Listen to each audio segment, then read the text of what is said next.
Anyway, Patrick is a medical doctor and specialized in traumatology of sports.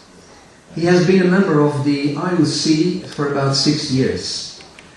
And now, actually, he is still a member of WADA, in the Health Medical Research Company. I think he is very well placed to talk about the medical report on the Games of Beijing. Please, Patrick, take the floor.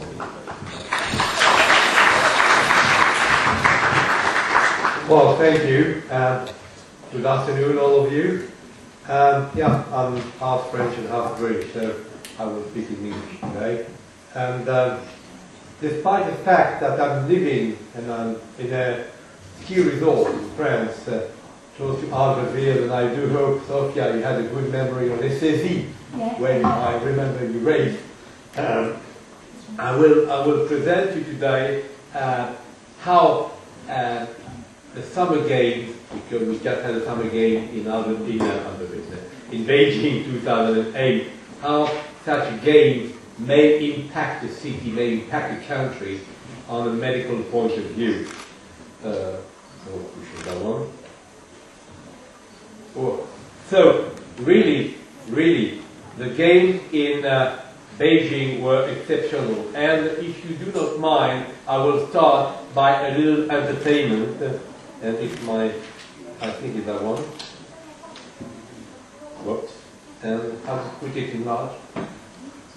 And just have a 4 minutes of pleasure to review some marvelous picture of what were the games in last summer. And then after we come back to the purpose of my talk.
Okay, we can carry on for hours and hours of these good memories, and I do hope all of you have seen these games.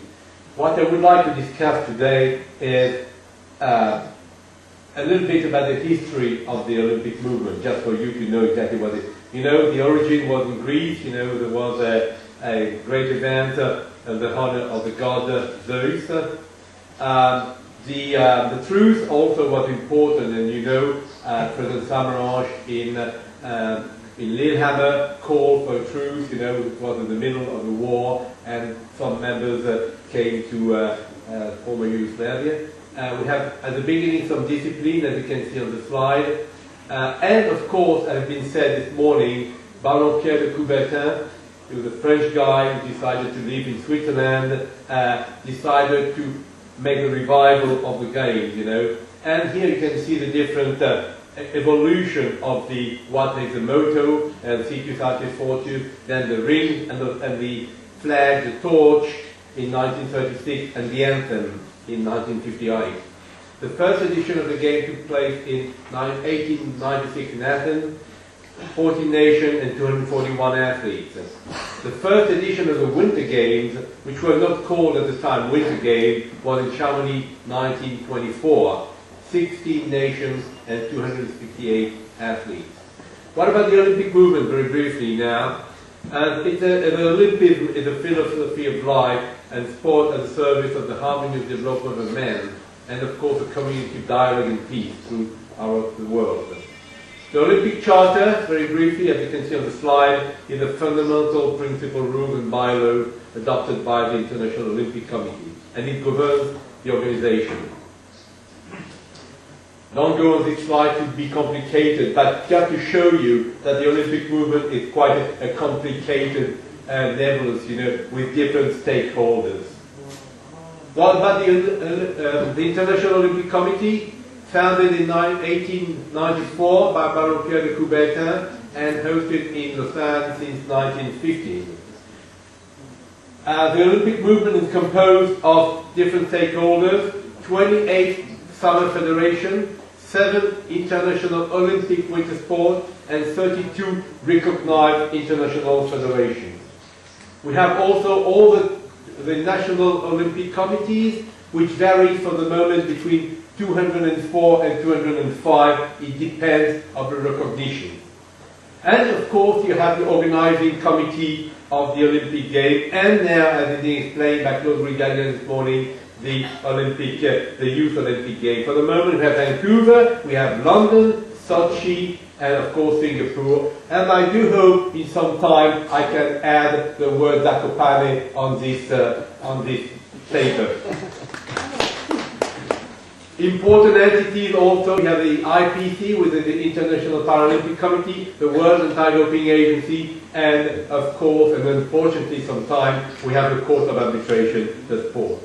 And we have many recognized organizations. International Olympic Committee, very briefly, mission to promote Olympic values as laid out in the Olympic Charter, to build a peaceful and better world for sport, and to ensure the regular celebration of the Games.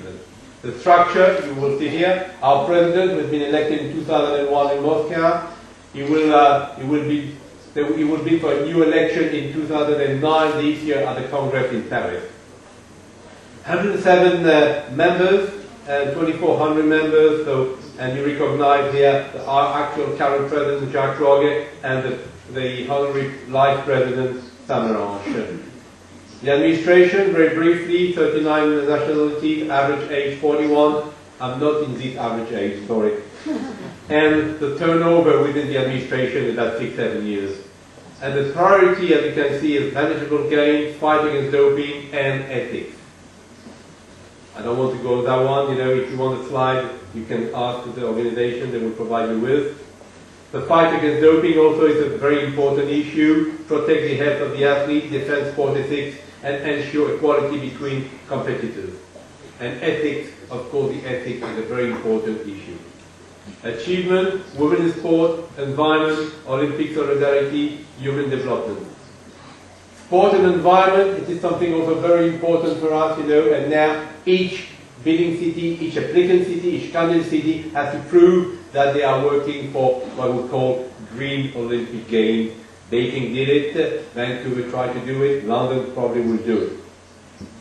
Olympic Solidarity, which is an entity which provides us with all the possibility for emerging countries, developing countries to access to Olympic Games and to have athletes. Human development, we are working with different partners as UN, World Bank, Red Cross and others. Marketing, I will be very brief on that because I don't want to bother you with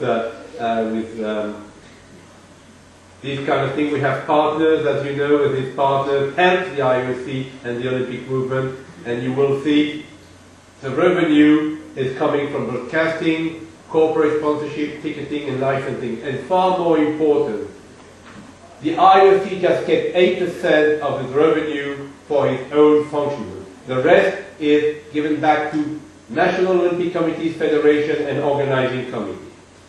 As for the Olympic Games, you can see the change between Athens 1896, 14 participants, and Beijing 204. And the number of athletes from 241 up to 10,000, almost 11,000 athletes.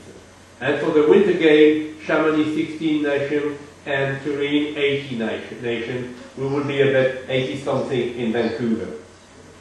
The audience is the largest audience in the world, more than 4 billion before the World Cup and sometimes some Formula 1 racing.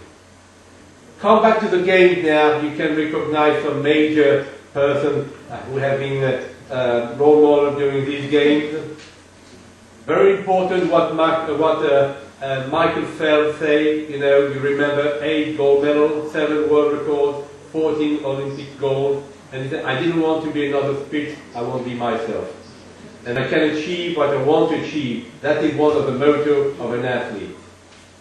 The sport also triumphed over politics. And you can see on this photo, one Georgian and one Russian athlete who hug each other. At the same time, you remember these two countries had some problem at the time of the game. Friendship also, you remember these two tennismen congratulating each other. And legacy. The game has changed, you will see later on, the game has changed Beijing as on the sport point of view, on the road network point of view, and of course on the communication point of view. Remember the new airport in Beijing.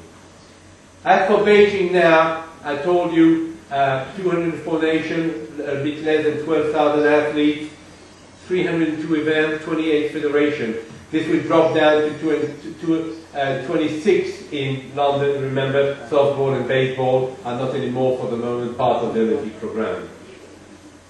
To come back to the healthcare, for medical alone, you have a little bit more than 3,000 people working in Beijing, 2,000 working in the coast city, 5 coast cities, including Qingdao and Hong Kong. And you can see that's a real major organization.